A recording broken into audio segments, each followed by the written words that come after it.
दृश्यते अनेन इति दर्शनम। दर्शन जीवन के प्रति दृष्टिकोण है। आज हम बात करेंगे भारत के समृद्ध तथा गौरवशाली दर्शन के स्रोत के विषय में। हेलो व्यूअर्स, स्वागत है आप सबका मेरे चैनल शैक्षिक पटल पर। अगर आप मेरे चैनल पर नए हैं तो चैनल को सब्सक्राइब जरूर करें और साथ ही बेल आइकन भी प्रेस कर दें, जिससे आने वाले वीडियो की नोटिफिकेशन मिलती रहे। जर्मनी के प्रसिद्ध दार्शनिक मैक्स मूलर ने अपनी पुस्तक India what can it teach us में भारतीय दर्शन तथा संस्कृति के विषय में लिखा है, अगर मैं विश्व भर में से उस देश को ढूंढने के लिए चारों दिशाओं में आंखें उठाकर देखूं जिस पर प्रकृति ने अपना संपूर्ण वैभव, पराक्रम तथा सौंदर्य खुले हाथों से लुटाकर उसे पृथ्वी का स्वर्ग बना दिया है, तो मेरी उंगली भारत की ओर उठेगी।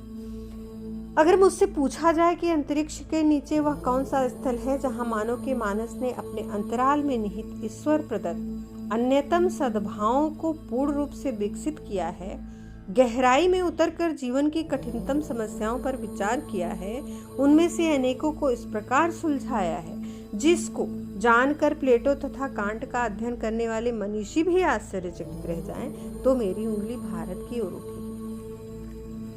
भारतीय दर्शन के मुख्य स्रोत हैं वेद, उपनिषद, शास्त्र। 4 वेद हैं, ऋग्वेद, यजुर्वेद, सामवेद, अथर्ववेद। वैदिक साहित्य के अंगमूल वैदिक संहिता, ब्राह्मण, आरण्यक और उपनिषद साहित्य आता है। वेदों को ईश्वर की वाणी समझा जाता है। ऋषियों और मनीषियों ने वेदों में निहित ज्ञान को तप साधना द्वारा प्राप्त किया, गहन चिंतन किया, जिसे तप कहते हैं। उपनिषदों में वह सभी तत्व आते हैं जिन्होंने भारतीय दर्शन को आदि काल के शुरू से आज तक प्रभावित किया है। श्री शंकराचार्य ने भाष्य के लिए उपनिषदों को चुना। ये हैं ईश, केन, प्रश्न, तैत्तरीय, ऐतरेय, मुंडक, मांडुक्य, छांदोग्य तथा बृहदारण्यक। भारत की प्राचीन परंपरा के अनुसार 6 दर्शन हैं, सांख्य, योग, न्याय, वैशेषिक, मीमांसा और वेदांत। इसके प्रणेता कपिल, पतंजलि, गौतम, कणाद, जैमिनी और बादरायण थे। 3 स्मृतियां हैं। श्रीमद् भगवद गीता नीति शास्त्र का एक विश्वविख्यात ग्रंथ है। इसमें भगवान श्री कृष्ण ने अर्जुन को गीता का उपदेश दिया।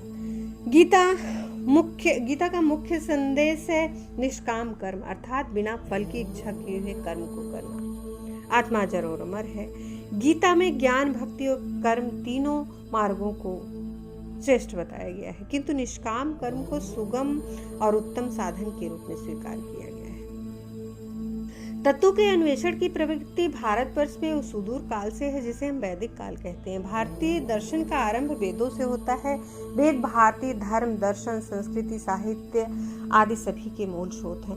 आज भी धार्मिक और सांस्कृतिक कृत्यों के अवसर पर वेद मंत्रों का गायन होता है, ये हम सभी देखते हैं। प्राचीन काल में इतने विशाल और समृद्ध साहित्य के विकास में हजारों वर्ष लगे होंगे, इसमें कोई संदेह नहीं। उपलब्ध वैदिक साहित्य संपूर्ण वैदिक साहित्य का एक छोटा सा अंश मात्र है। भारतीय मनीषियों के उर्वर मस्तिष्क से जिस कर्म, ज्ञान और भक्ति का प्रवाह जागृत हुआ, उसे मानवता को पवित्र, नित्य, शुद्ध बनाया, और यही वेदांत का सार है। इतिहास इस बात का गवाह है कि भारत ही नहीं अपितु समस्त संसार में प्राचीनतम ग्रंथ वेद ही है। भारतीय दार्शनिकों के विषय में टी.एस. इलियट ने कहा, भारतीय दार्शनिकों की सूक्ष्मताओं को देखते हुए यूरोप के अधिकांशतः महान दार्शनिक स्कूल के बच्चों जैसे लगते हैं।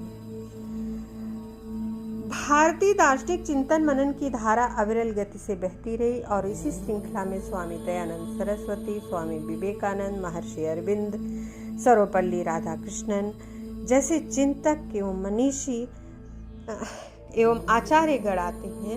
भारत के विभिन्न रूपों में स्थित विभिन्न मठ एवं पीठ आज भी दार्शनिक ज्योति को जलाने में संलग्न है। विश्वविद्यालयों में दर्शन का पठन पाठन आज भी रुचिपूर्वक हो रहा है, पर आवश्यकता इस बात की है कि पाठ्यक्रम को इस प्रकार लाया जाए कि छात्र उसमें गहरी रुचि ले सके, और प्रयास यह किया जाए कि पाठ्यक्रम को कैरियर ओरिएंटेड बनाया जाए। नमस्कार, धन्यवाद। मेरे चैनल को सब्सक्राइब करें, वीडियो को लाइक, शेयर और कमेंट करें।